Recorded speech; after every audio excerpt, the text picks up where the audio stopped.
ഇന്നത്തേത് ഒരു special video ആണ്.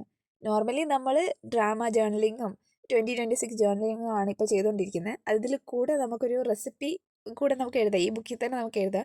എന്തായിരുന്നാലും ഈ ബുക്ക് ഞാൻ ഈ വർഷം ഒന്ന് എഴുതി തീരുമെന്ന് എനിക്ക് തോന്നുന്നില്ല. കാരണം ഇത് അത്യാവശ്യം നിറച്ച് പേജസ് ഉണ്ട്. മാത്രമല്ല നമ്മളിപ്പോൾ വല്ലപ്പോഴൊക്കെയാണ് ചെയ്യുന്നത്. അതുകൊണ്ട് തന്നെ ഇതിൽ റെസിപ്പിയും കൂടെ അങ്ങ് എഴുതാമെന്ന് വിചാരിച്ചു. ഞാൻ പൊതുവേ കുക്ക് ചെയ്യുമ്പോൾ റെസിപ്പിയും കൂടെ എനിക്കിഷ്ടപ്പെട്ട ഒരു ബുക്കിൽ ഞാൻ എഴുതി വെക്കാറുണ്ട്. അത് നല്ല നീറ്റായിട്ട് എഴുതി വെക്കുന്നുണ്ട്. അപ്പോൾ ഞാൻ അത് ഒന്ന് വീഡിയോ എടുക്കാമെന്ന് വിചാരിച്ചു. മാത്രമല്ല ഈ ബുക്കാണെങ്കിൽ ഒരു 5 ആയിട്ടാണ് ഡിവൈഡ് ചെയ്തിട്ടുള്ളത്. ബുക്ക് ഞാൻ വാങ്ങിച്ചപ്പോഴേ നിങ്ങൾക്ക് വീഡിയോ ഇട്ട് ഞാൻ കാണിച്ചു തന്നായിരുന്നു.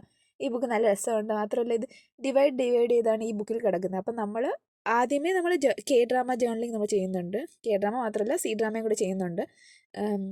ഓക്കെ, ഇത് രണ്ടല്ല, നമുക്ക് വേറെയും ലാംഗ്വേജിലുള്ള ഡ്രാമാസ് നമുക്ക് ചെയ്യാം. ഓക്കെ, എന്നിട്ട് മിഡിൽ നിന്ന് നമ്മൾ 2026 ജേർണലിംഗ് കൂടെ ചെയ്യുന്നുണ്ട്. പിന്നെ ഇതൊരു ലാസ്റ്റിൽ നിന്ന് കുറച്ച് പേജായിട്ട് ഇങ്ങനെ ലാസ്റ്റിൽ നിന്ന് ഒരു ബ്ലോക്കായിട്ട് ഞാൻ ഇങ്ങനെ എടുത്തിട്ട് നമുക്ക് അവിടെ നിന്ന് റെസിപ്പിയും കൂടെ ചെയ്യാം, നമുക്ക് എഴുതാം. നമ്മളെപ്പോഴും റെസിപ്പി എഴുതത്തില്ല, ഞാൻ കുക്ക് ചെയ്യുമ്പോൾ മാത്രമേ റെസിപ്പീസ് എഴുതാറുള്ളൂ. അപ്പോൾ ഇന്ന് ഞാൻ വിചാരിച്ചു ഓക്കെ, ഇന്നൊരു റെസിപ്പി എങ്ങനെ എഴുതാം, എങ്ങനെയൊക്കെ നമുക്ക് ക്രിയേറ്റീവായിട്ട് റെസിപ്പി എഴുതാം, എങ്ങനെ അതനുസരിച്ച് കുക്ക് ചെയ്യാം, അങ്ങനെയൊക്കെ ഒരു രീതിയിൽ ഞാൻ നിങ്ങൾക്ക് കൂടെ മനസ്സിലാകുന്ന രീതിയിൽ അങ്ങ് ചെയ്യാമെന്ന് വിചാരിച്ചു. അപ്പോൾ ഇതാണ് നമ്മൾ എന്താ പറയുക റെസിപ്പി.